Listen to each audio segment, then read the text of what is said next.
Welcome to History Hack. If you didn't know by now, we are the revolution.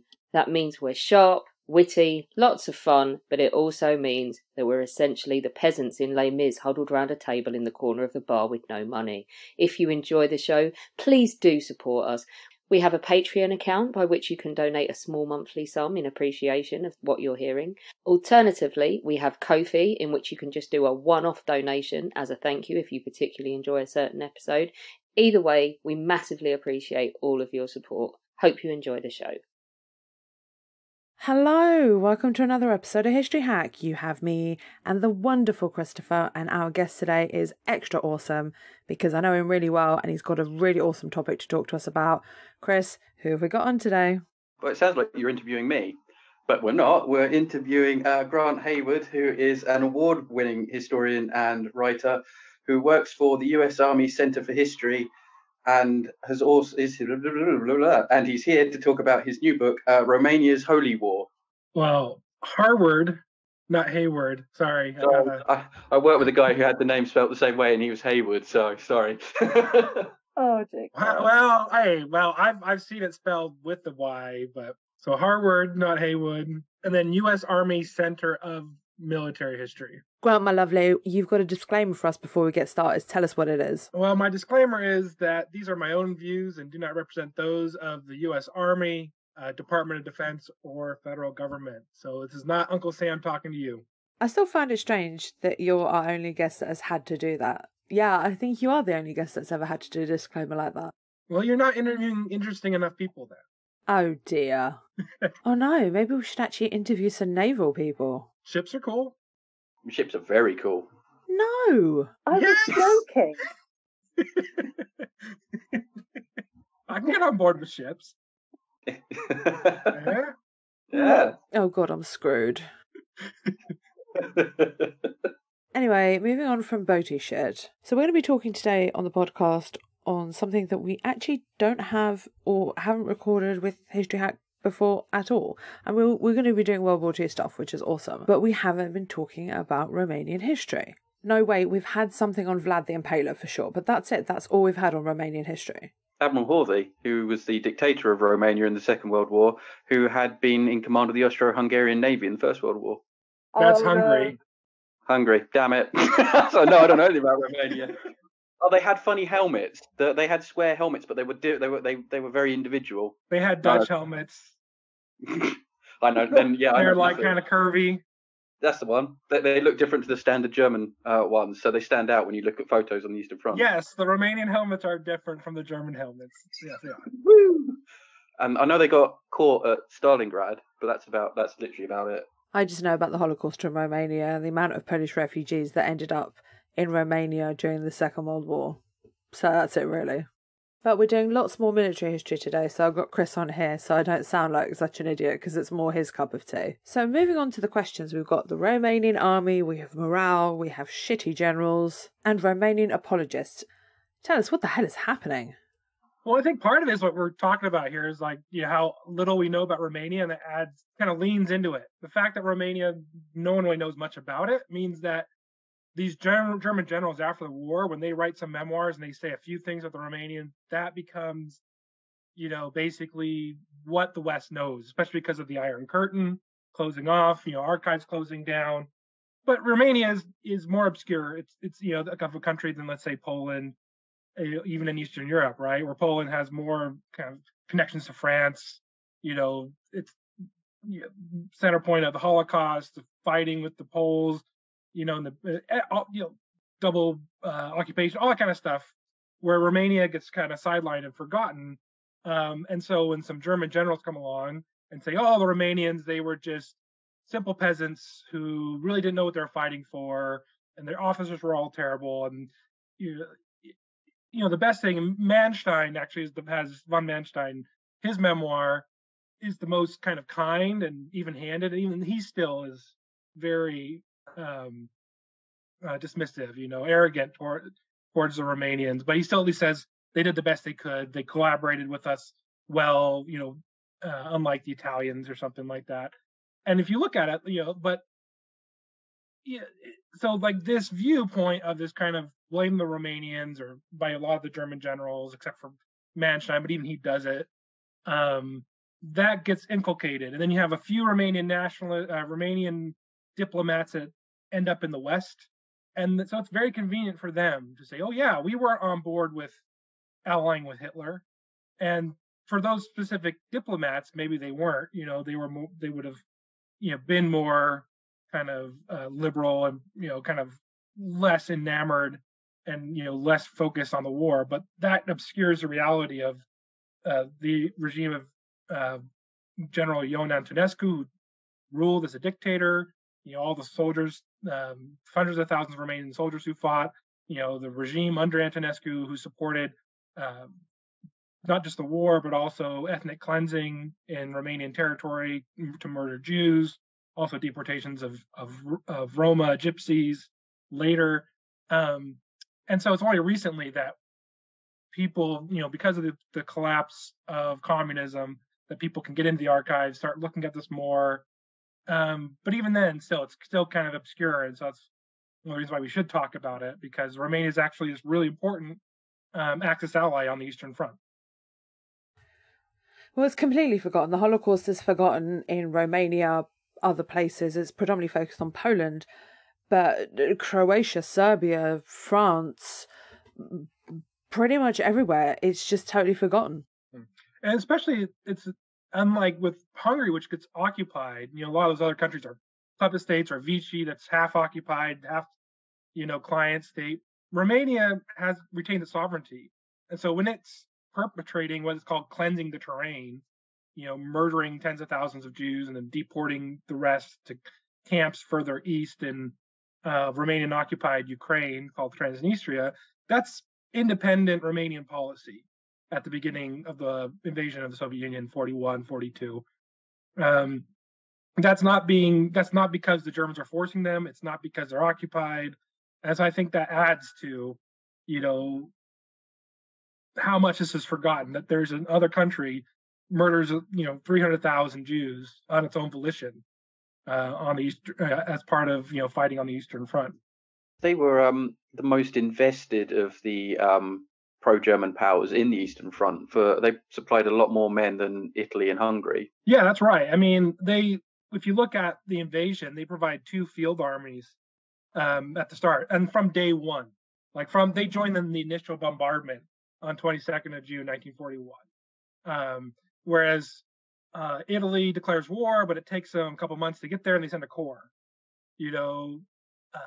Hungary waits a few days, then it declares war. It sends about a corps. Only Finland matches Romania, but only for kind of the summer.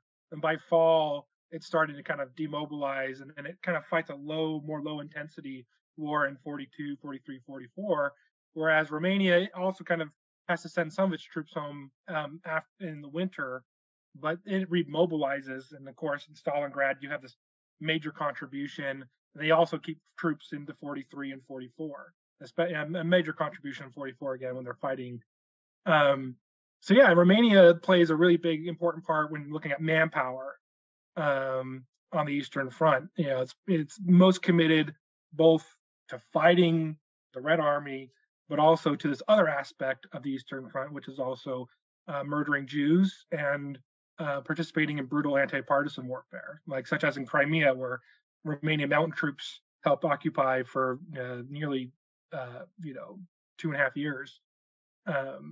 They were participating in burning villages, executing partisans, whether that's a soldier who doesn't surrender immediately or a civilian, and doing some pretty terrible stuff alongside the Germans, as well as when the SS are carrying out the final solution. They're doing most of the shooting in Crimea, but in certain cases, the Romanians are pulling security or helping round up Jews, and in certain cases, they're actually murdering the Jews themselves. Let's stick with this. Talk us through what they're actually doing. Again, because this is very little talked about and our listeners deserve to know a little bit more, especially what the Romanian army was actually doing, trying to prove its loyalty to Hitler's war of annihilation. Yeah, well, they have their own reasons, right? So Hitler has a war of annihilation. It's this race war, right? I think that's kind of an easy way to summarize it. That Hitler is fighting a race war in the East, right? It's against Jewish Slavic menace, tying in communism there. Romania couches it as a holy war rather than a race war. The kind of hard-bitten racism and scientific racism of the Nazis hasn't really percolated down into Romanian society. So their focus is more about fighting Jewish communism and identifying more with some of the locals to a certain extent. This, spreading, Eastern Orthodoxy, kind of bringing that back. That the communists had banished it and destroyed it in Holy Russia, and Romania kind of sees itself as the new bulwark of Eastern Orthodoxy. And so they have their own motivations, but it dovetails well. And so that's why they're so committed. So it's not only about proving themselves to the Germans, it's about their own motivations, their own ideas. And so there's kind of phases. So initially at the beginning of the invasion, the Romanians are retaking territory, right? So this is a big point that in 1940, as long everyone, once again, this is Romania gets forgotten. Molotov-Ribbentrop Pact, everyone knows that divides Poland, right? And everyone knows that Poland eventually gets partitioned between Nazi Germany and the Soviet Union. Yet that also leads to, the Winter War, which gets remembered, and the occupation of the Baltic states, which generally gets mentioned. It also results in signing away parts of northern and eastern Romania, northern Bukovina and Bessarabia, these chunks of territory. Bessarabia had been part of the Tsarist Empire, and the Soviets wanted it back. Plus, they wanted to take a little bit more of this Bukovina, northern Bukovina, which had been part of the Austro-Hungarian Empire. And so that's also in the Molotov-Ribbentrop Pact, at least the part about Bessarabia. The Germans are surprised when the Soviets also go for this extra territory in northern Bukovina. But so in 1941, when the Romanians are coming back, they have this idea that during the withdrawal in 1940, the Jews had supported the Soviets and had led, bandits against and shot at them and incited locals to, kind of harass the Romanians as they were withdrawing. It's because anti-Semitism, anti-communism pervaded Romanian society. There's a widespread belief in the myth of Judeo-Bolshevism. You have religion and nationalism all wrapped up in there. And so when this first phase, when war kicks off in summer 41, when they're going into retaking these areas that they see as they're liberating, part of the liberation is we're going to murder Jews in revenge. Also some Slavs, some local collaborators, ethnic Romanians, but primarily they're going after Jews. And SS, the Einsatzgruppe a day, they show up, and they're kind of running around in the background, but they're really not directing things. They get into conflicts. They want the Romanians to kill different Jews. They kind of have to convince the Romanian soldiers and gendarmes to, allow them to do certain things. There's some German troops as well, of course. There's a German 11th Army alongside the Romanian the Romanian 3rd and 4th Armies. So there's some German troops there as well as they're going through, and they're also targeting Jews. But this is all this is more of a Romanian project. And once the army sweeps through, then you have the gendarmes that come with explicit orders to kill Jews, and the ones that survive, you're going to deport them. So then there's a second phase, is once you cross into Ukraine, the Soviet Union proper, the Romanian army it gets busy. The Soviets aren't retreating as quickly. They're putting up more resistance. The Romanian 3rd Army and 4th Army are getting sucked into more battle, either having to march and fight long distances or get involved in a bloody battle for Odessa. So you have less time, and there's kind of like this lack of kind of motivation for revenge, right? Because these are Soviet Jews who don't really have anything to do with 1940, these Romanian Jews that they're accused of treachery.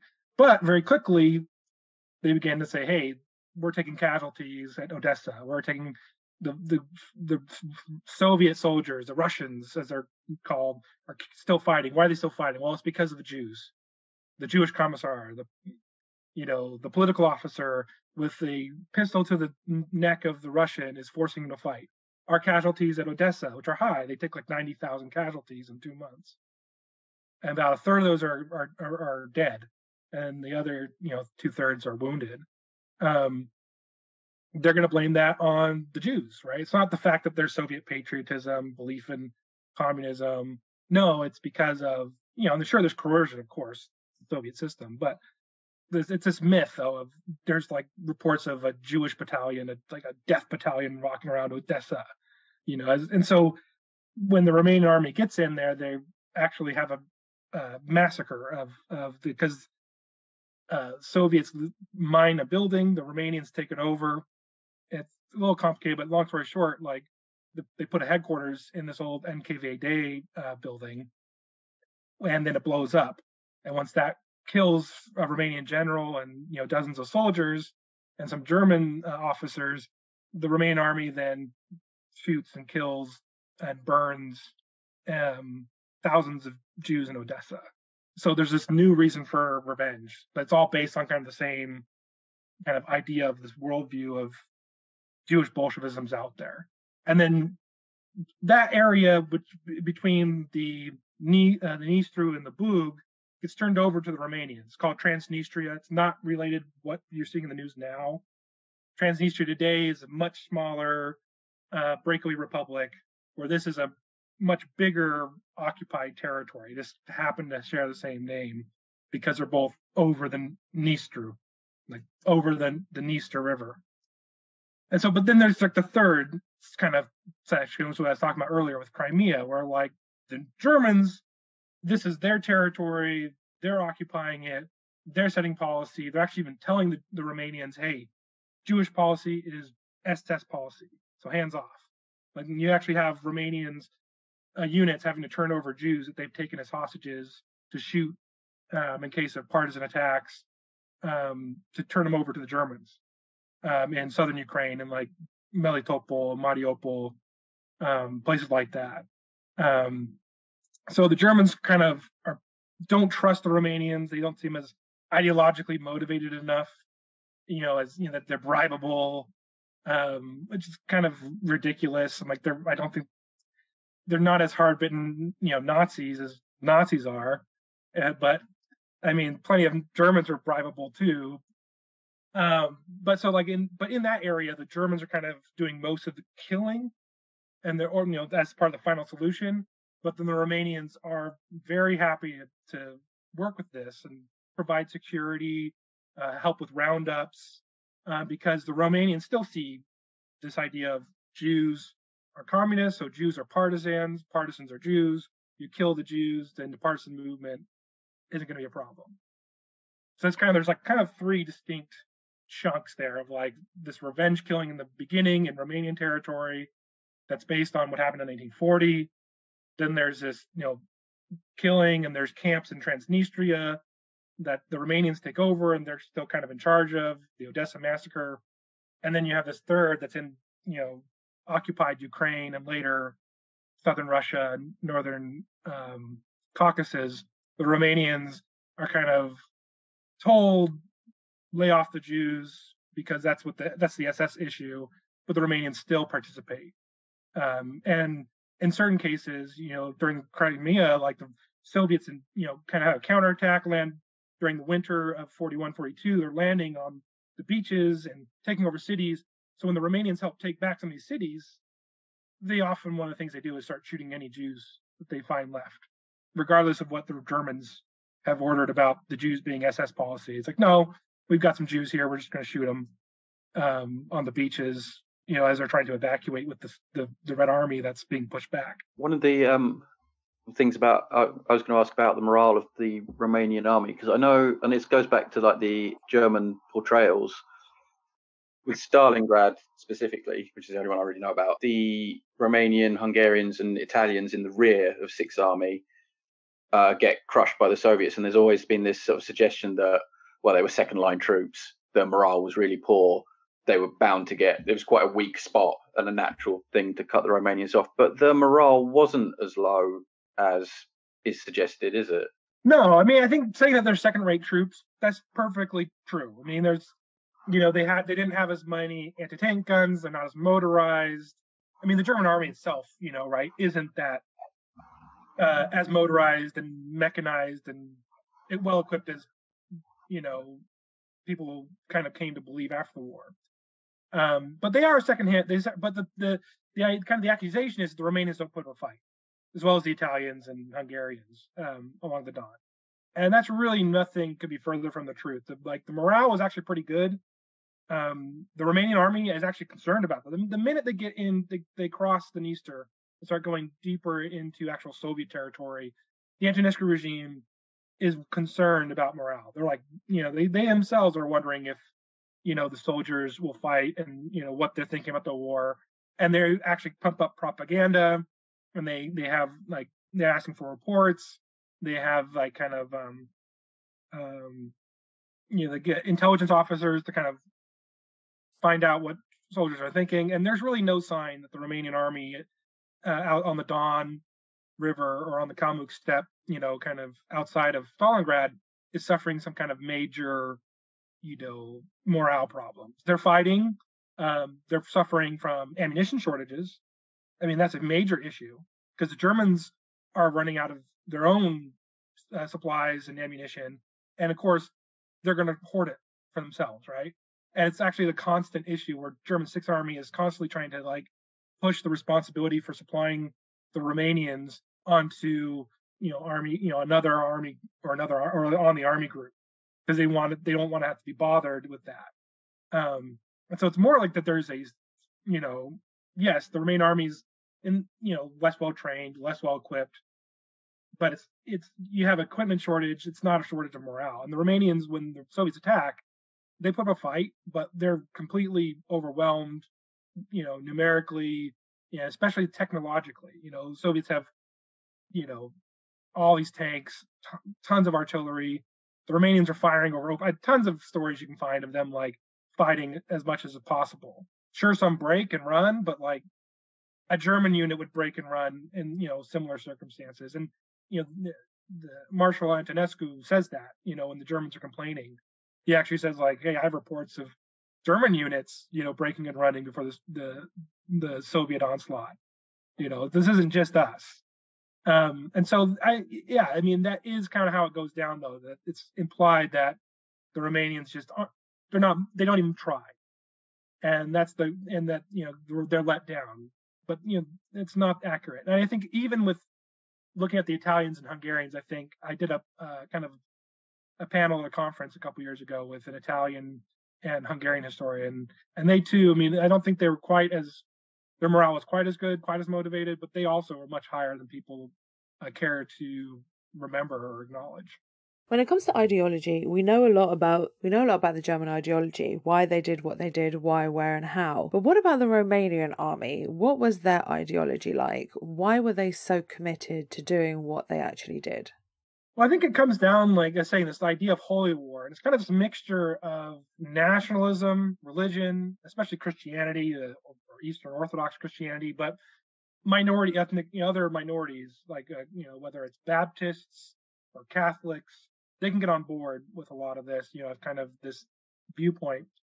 But also then anti-Semitism and anti-communism, and I think one of the things that some other historians have pointed out about Nazi Germany is one of the reasons fascism is successful is because it can play on these types of things, these more traditional ideas, and whether it's nationalism or Christianity or something a little bit more new, like anti-communism. There, and then of course anti-Semitism is new / based on ancient anti-Jewish hatreds. So it's fascism kind of grows out of that and radicalizes that. And you can see that these ideologies have really penetrated Romanian society because it develops a very strong fascist movement, one of the largest in Europe during the interwar period. Now, it doesn't come into power. General Antonescu is able to get into power, and he has more of a military dictatorship with some kind of fascistic trappings, but he crushes the fascists, the Legion of the Archangel Michael, because he sees them as a threat to his power. So you don't actually have a fascist regime there, but I think that shows that there's fertile ground for fascism, and that radicalized debate. And so this holy war, is is established on very firm foundation of nationalism, religion, anti-Semitism, and anti-communism, right? And that's very similar to what a lot of German soldiers were fighting to. In the German case, you gotta add in kind of an extra layer of racism,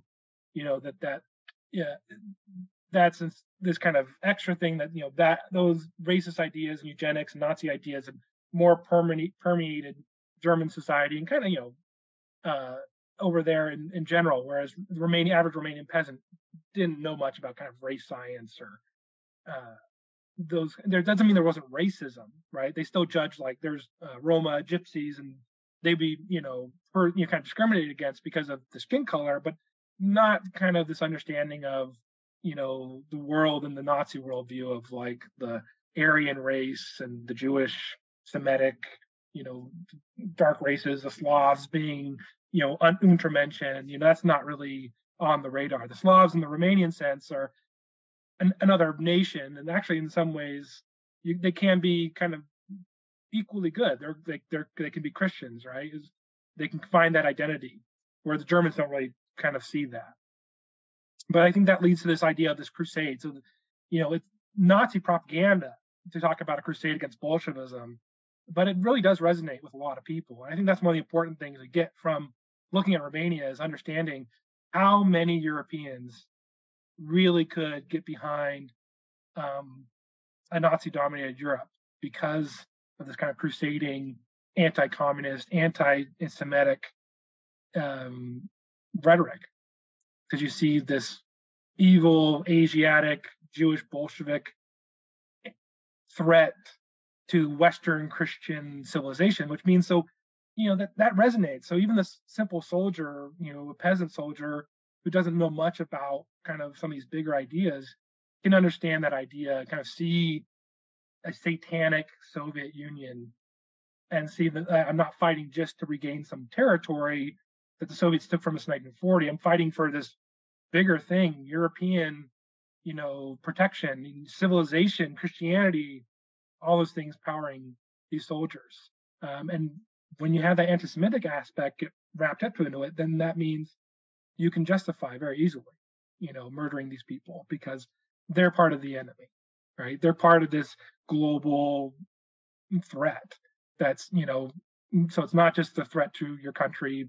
So you're serving your country and the world by fighting the Red Army. And can I just add a quick comment before Chris jumps in with this question? I've mentioned it before, but I find this whole idea of Slavs incredibly interesting because you've got your three types of Slavs. You've got your Eastern Slavs, you have Ukraine, Russia, and Belarus. Then you have your Central Slavs, which is Poland, Slovakia, and the Czech Republic. Then you have your Southern Slavs, where you have Serbia, Croatia, Bosnia, etc.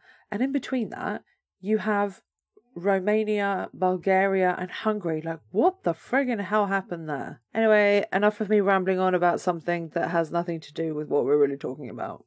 It's still debated. I don't want to tread in those waters, but it's still hotly debated about how and why those the Hungarians and the Romanians still ended up not being Slavified, or were they Slavified at one point, or. It's easy for the German military historian. All I have to say is they're non-Germans. So that'll get me in trouble for a whole other bunch of reasons. But with the fascist dictatorship, there is the myth, especially with the Wehrmacht, that they are incredibly strict with their soldiers. Failure to follow orders will have you shot or suffer from severe penalties, which isn't necessarily true with the Wehrmacht in the beginning part of the war. But the Romanians are a bit harsher. They still have corporal punishment and go for capital punishment a bit more, but it does get exaggerated, doesn't it?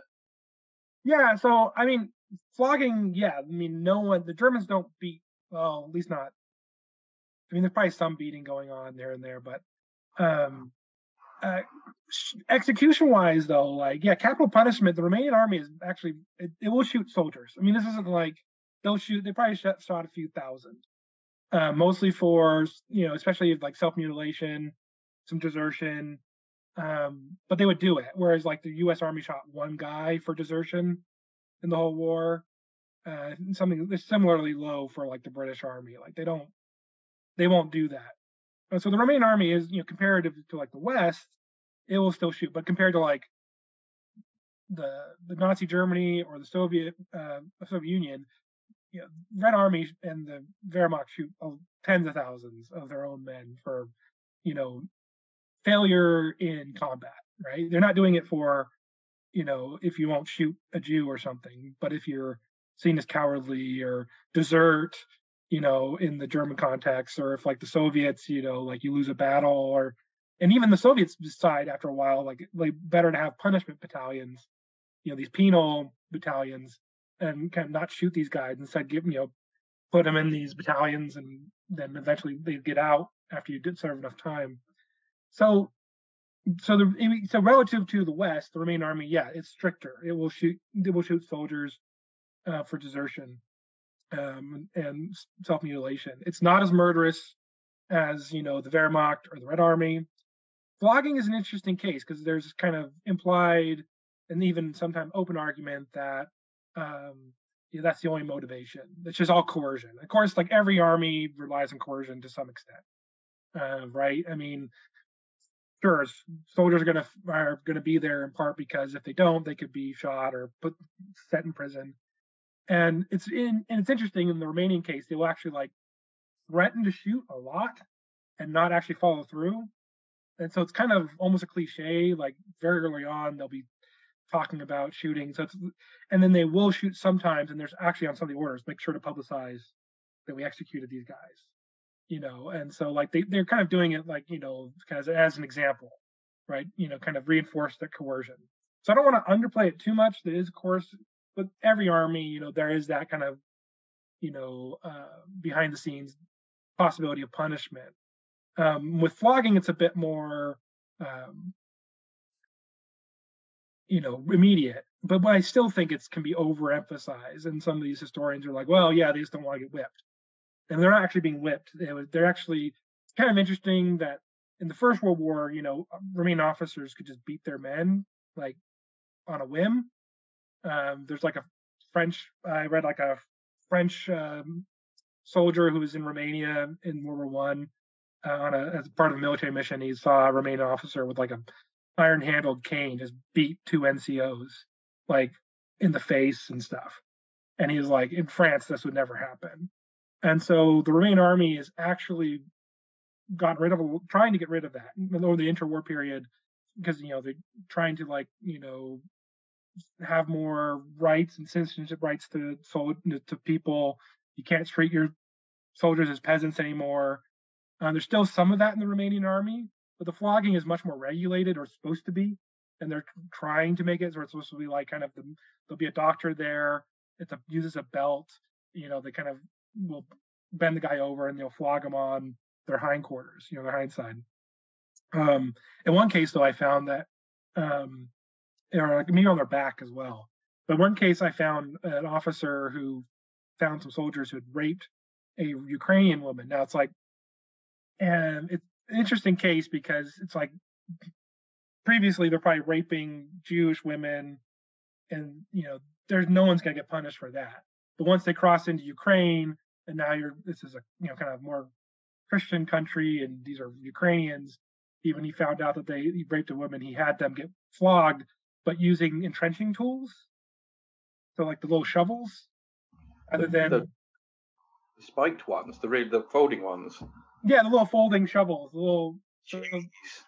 yeah. And so he said, like, the woman, according to this officer's diary, he was a major, the woman whose daughter was raped was there with her daughter watching, because he grew up. Once again, it's very kind of ritualized, or to set an example, he had these guys get flogged, with kind of the shovels. I'm not sure, like the flat ends, the flat side of it, and that the woman kind of asked for it to stop. And he said, no, I made sure that these guys got the full punishment. So there are situations like that where it could be pretty brutal. But it's like, it was kind of accepted. It was more culturally accepted, whereas in the West, you could never get away with that kind of stuff.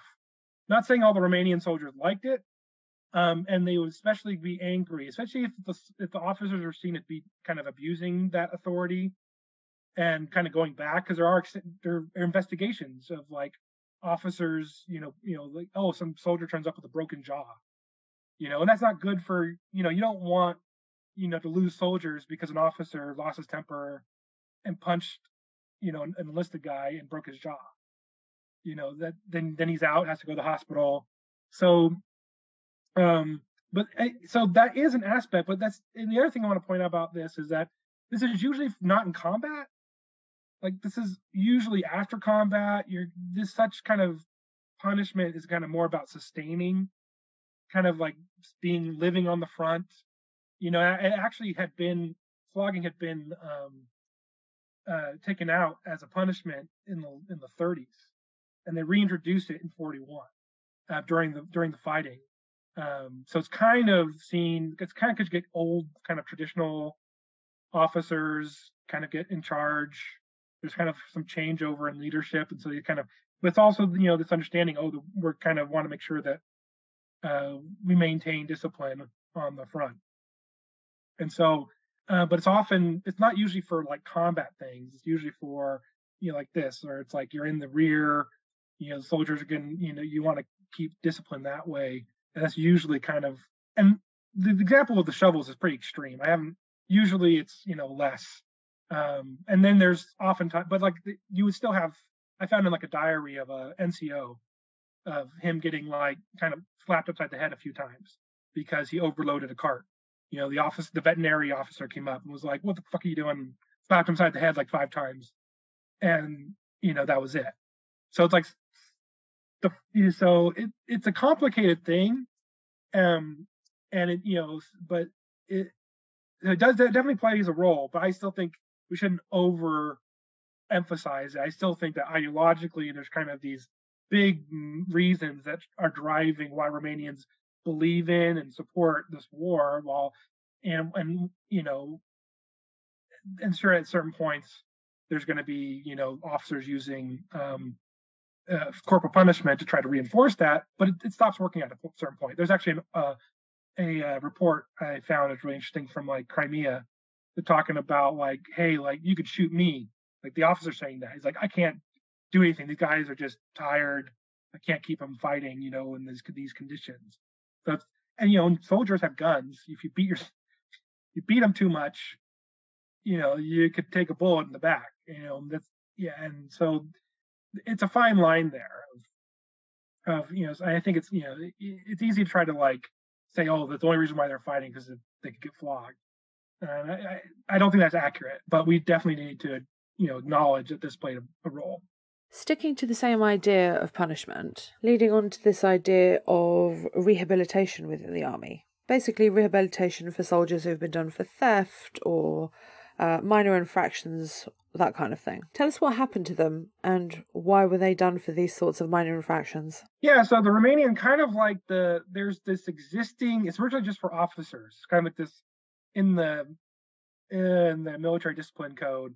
It's like an officer, if he does something cowardly, can be stripped of rank and then kind of made into a private. If he goes and does something brave, he can be rehabilitated, and regain his previous rank and position.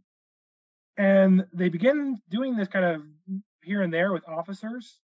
And then as the war kind of builds up and you have kind of some military prisons start filling up with guys who caught going AWOL, or really trying to desert, or stealing stuff, other infractions. They're like, well, it's kind of a waste of manpower to have them sitting around in jail, and so they start applying this also to enlisted men. And some of the first ones are like former legionary, like pro-fascist officers, or like just fascists in prisons in Romania. They're actually like petitioning when the war breaks out, like, hey, send us to the front and let us be rehabilitated that way. And they let some, and they have very specific rules saying these guys can't serve as officers because they don't want these fascists being in charge because they don't trust them. But the thing is that they have to repeatedly order, don't make them officers, which means they're being made officers because the army needs the manpower, and these guys are usually more educated. Or a lot of these fascists that are in prison are the hardcore ones who are more educated, and so they have skills. And so So the fact that you have to repeatedly order "don't use them" means that they're being used. And so you kind of have two tracks of this rehabilitation. One on the front, where kind of the generals there will kind of the court marshals there, they'll sentence somebody, and then generals will then commute the sentence, reassign them to a cavalry or a infantry unit. So like they might have been, in a radio unit, gotten drunk, hit an officer or something like that. And so then that guy is sanctioned at a court martial, and instead of going to prison, they commute that and reassign him to as like a 1 or 2Z, kind of replacement into a frontline combat unit. And so you kind of get these guys, and that kind of works actually to a certain extent, because some of these guys, they just made a mistake. A lot of win a fight. If they're surrounded, kind of integrated with a bigger unit, those other guys will keep an eye on them, make sure like they're not doing anything fishy, and it can kind of work. Then there's another aspect to this where they have soldiers kind of in Romania, because the border, because the front keeps going further and further away, right? And so initially you have some guys who earlier on are in prisons or military prisons in Romania, and so they get sent to a special camp in 1942. They create this new camp, a training center in Romania itself, and they create entire battalions, four battalions, about 1,000 men each. And these are like 70-80% soldiers who have been, mostly it's like theft or desertion, but there's some who are like officers who have been sentenced for striking their soldiers, in fact, or they're soldiers who for striking their officers, or there's a few like cases of like manslaughter, some weird, things like that. And then added to this special camp, it's in Sarata, this little town that incidentally it's chosen because all the ethnic Germans were pulled out when the Soviets occupied 1940. All the ethnic Germans were evacuated and resettled, I think, up in Poland. And then when the Iranians came through in 41, they murdered all the Jews. So this town, which had been mostly German and Jewish, is pretty much empty. So they turned it into a training center. Anyway, and so in addition to the mostly kind of soldiers with infractions, they start emptying out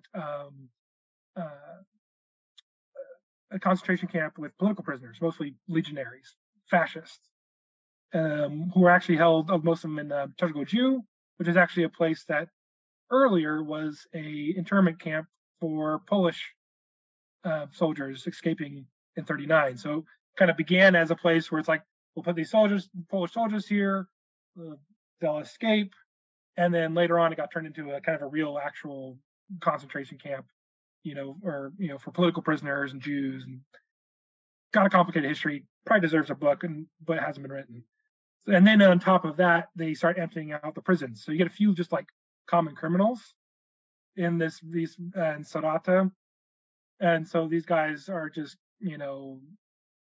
thieves and cutthroats and whatever.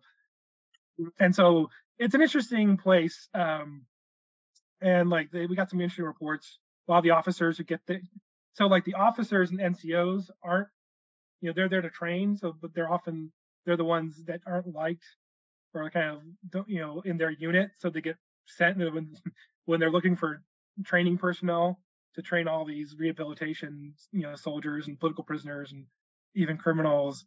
Kind of don't send their best guys or people they don't really like to do this, and so they're kind of upset to be there, training these guys.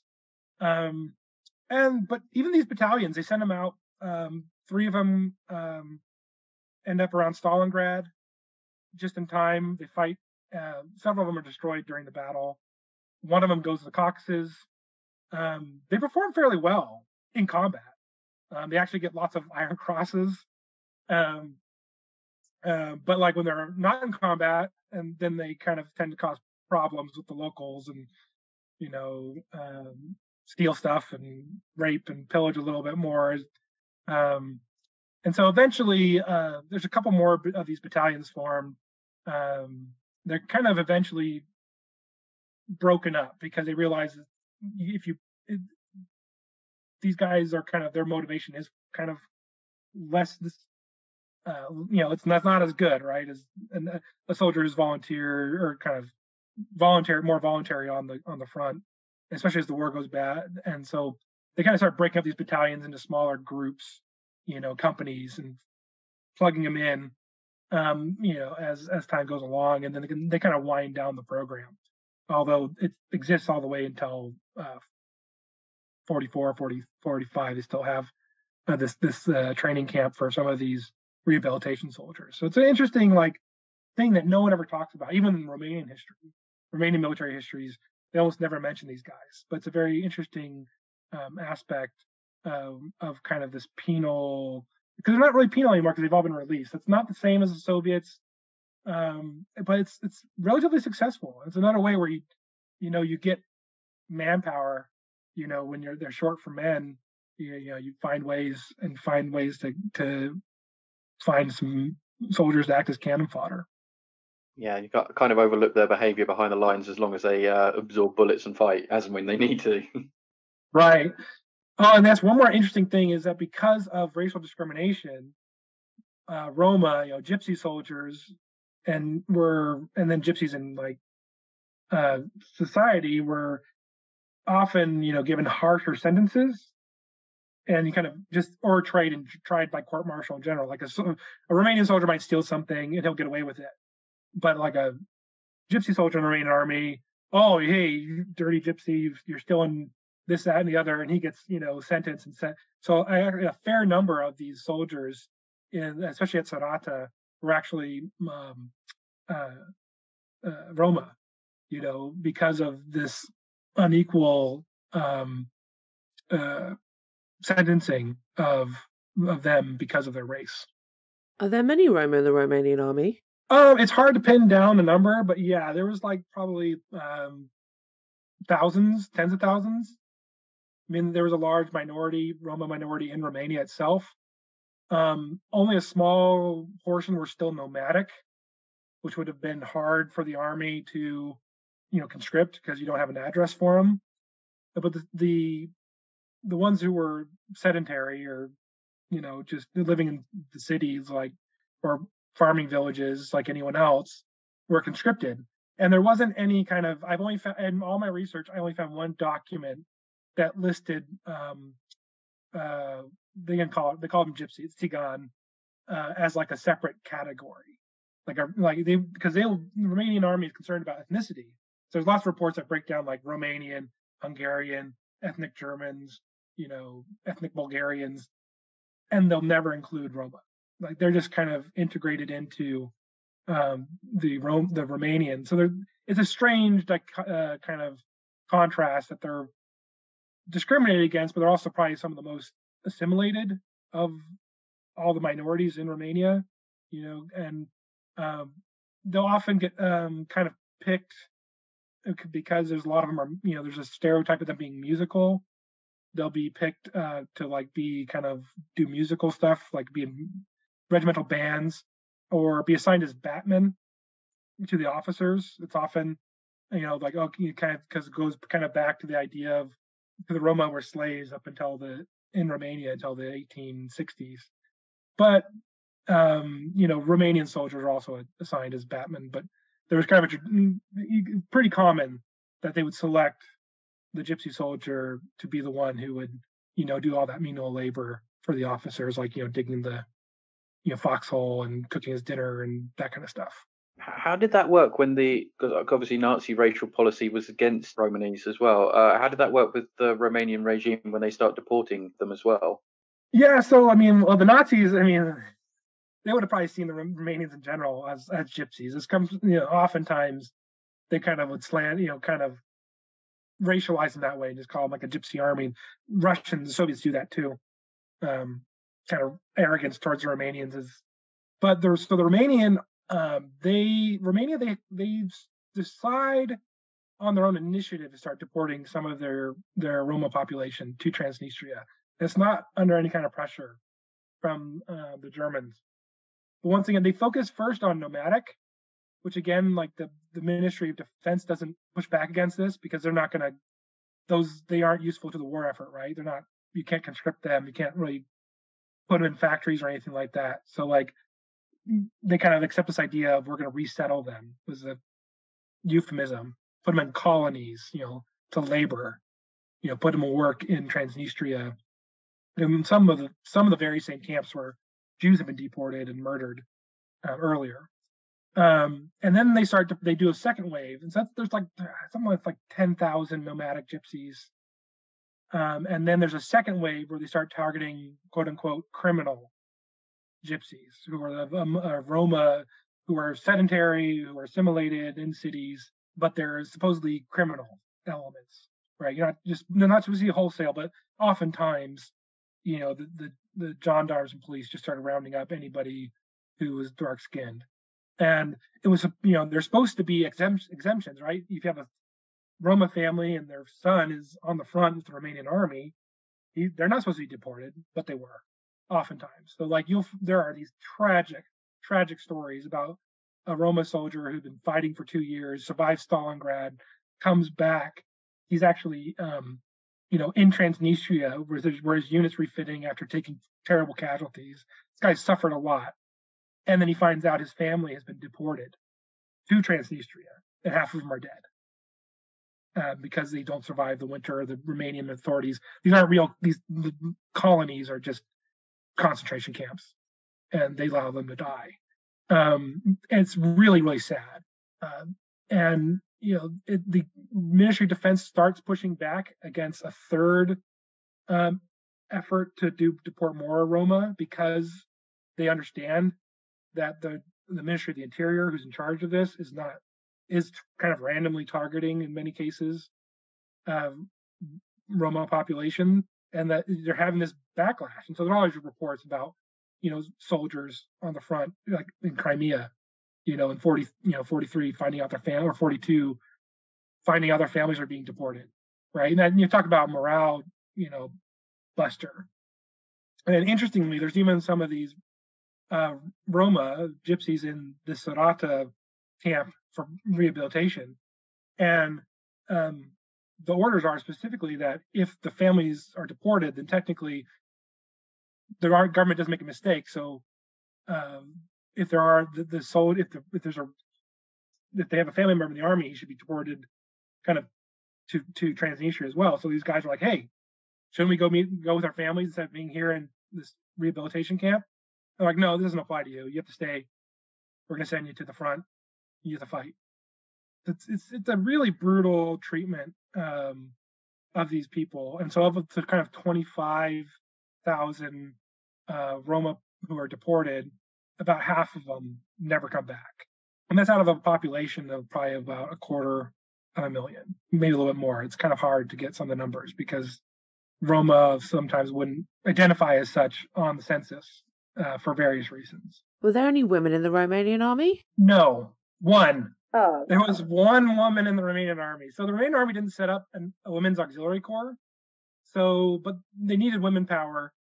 And so they went to the Red Cross. It's very traditional gender roles. So they would go to the Red Cross, and then there were some of them, a few thousand, that deployed with the army, onto the front, But the Romanian army didn't have any kind of auxiliary. But the thing is, in the First World War, there was one Romanian woman who was able to get royal support.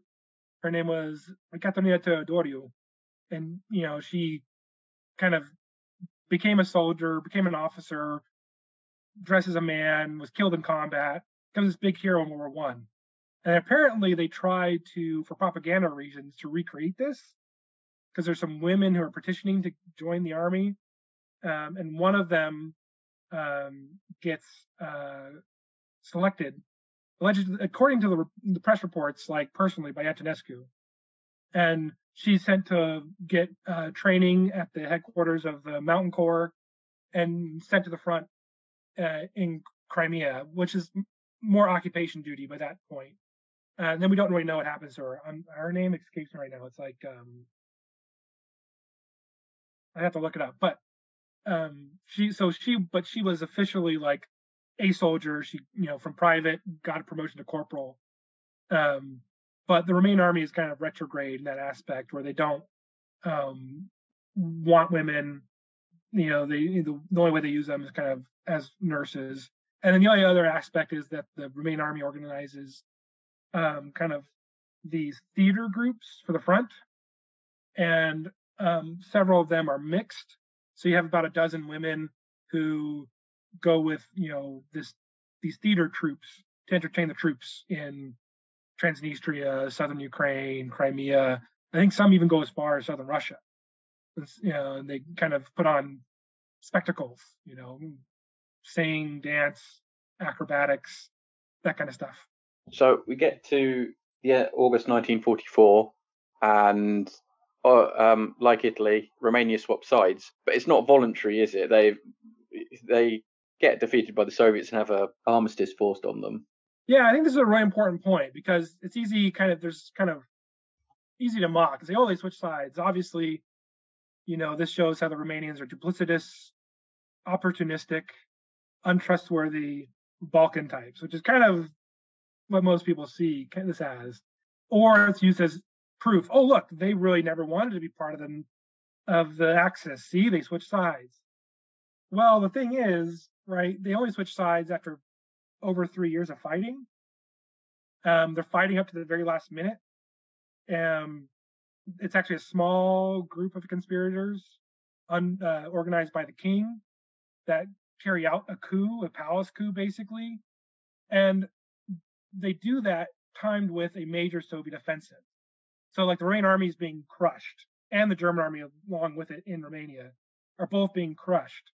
So the Romanian officers, but the officer corps is kept out. They are not told about this conspiracy, because the king is very concerned that it would be betrayed, and you would have what happened to Horthy, the dictator of Hungary, right? That the Germans catch on that he's considering trying to exit the Axis, and they occupy the country and put in a puppet regime.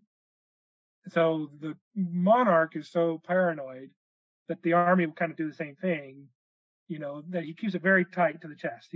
There's a few officers kind of out of favor, and only a couple who are actual active duty ones. And they're able to kind of lock down the capital, make sure this coup goes well. But it's very different where in 1941, Romania basically voluntary and joins this invasion. And, the German army never occupies. They're invited in. There's a German military mission to Romania, but it's never occupied. They are allies. Romania voluntarily joins the Axis. Whereas after 23rd of August, 1944, when Romania, quote unquote, switches sides, the turning of arms, as they would say, as kind of the term becomes known, the Soviets occupy Romania. They enforce an armistice, and Article 1 of that armistice is, you will provide us 12 divisions. You will provide us troops. So the Romanians don't have a choice. Their choice would probably be, we leave the Axis and we're done. We don't have to fight at all. But the Soviets say, no, you don't get that option. You have to provide us cannon fodder to help finish off the Nazi Germany, and we're going to occupy your country and treat you as an occupied, defeated enemy. So it's not a willing, we're joining the Allies, yay! Which is how they try to present it kind of after the war. It's this is the side we always wanted to be on. It's no, you chose to be on the Axis side really enthusiastically, and then you were forced the very last minute by a small group. And then only because a small group decided to do it. Because there's every indication that they would have kept fighting if the monarch hadn't had this coup. And if Antonescu had stayed in power, he would have kept the army fighting. He probably would have retreated up into the Transylvanian mountains and kind of tried to create a kind of last hold there. It would have been kind of what happens with Hungary later on. Can I add a comment? Sounds like Austria a little bit, doesn't it? No. But we were so not complicit in anything, and we were occupied, and we were the first victims of Nazi Germany. Piss off. It's kind of similar, if you want to put it that way, where the Romanians we never would have joined the Axis, except Hitler forced us to. We had to fight the communists. Well, did you have to murder all those Jews too? We had to fight the communists. We didn't do it. We didn't do it like the French. I was going to say, my granddad was in Austria in 1945 as on British occupation. I'll just get that out now. And they were fairly complicit. They're from because he could speak German. He was on the interrogations, and there were some interesting people that he spoke to. So that they never at any point say, "Yay, cool, we didn't want to do this," or "Yeah, we've been liberated by the Allies." They were complicit. Not anymore. They're not. Well, yeah, but it's the post-war narratives that the same thing. The Romanians at the time didn't say a lot of this stuff, but like now it's how it's spun in the decades after and today, where it's like, especially since communism, the communists focus on the last 9 months, the anti-Hitlerite war. And they don't talk about, they kind of cut out for 40 years any talk about the Holy War, the first 3 years, and the Holocaust is taboo. So then when the 90s come along, you have this heroic anti-Hitlerite narrative, and then they just bring up this heroic anti-communist narrative that's whitewashed of all the problematic stuff and put them together. And so then, yay, we get to fight communism and Nazism because we Romanians are so horribly treated and betrayed by the West, who, if they'd only stood up in 1936 or 38 or 40, we would have never done this stuff. Ignore the fact that we were butting up to Nazi Germany and passing anti-Semitic laws in the 30s, and we had a giant fascist movement.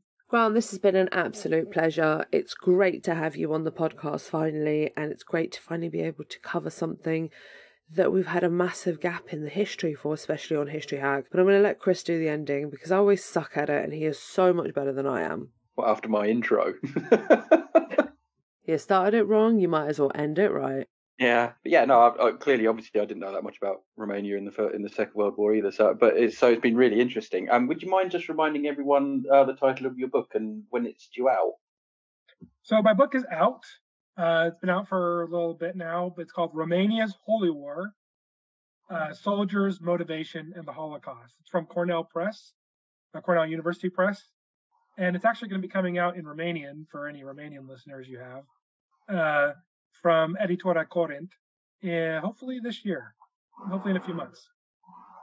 Cool, and we'll try and get it onto the History Hack bookshop. That way, every sale, the podcast will get a small amount of the money, and you'll get more money than if it was. I've got to stop saying this, but sold through a rainforest-themed website that's probably building its own weapons of mass destruction to target my flat after all all these comments. Thank you so much for joining us. No, thank you for the invitation. It was a lot of fun. Our incredible guests give us 45 minutes of their time to join us and talk about their work or their new book. This is just a small taster. As a result, we have launched our very own bookshop on bookshop.org, where you can find our guests' latest books, you can support them, and you can support us on History Hack. 10% of every sale via our bookshop supports the podcast and allows us to keep going and bring you more top-of-the-line guests. You can find our bookshop at bookshop.org/shop/historyhack or search for us in the shop section. Thank you so much for your continued support. We really appreciate our listeners and supporters. So make sure you get down to the bookshop and grab yourselves a new book.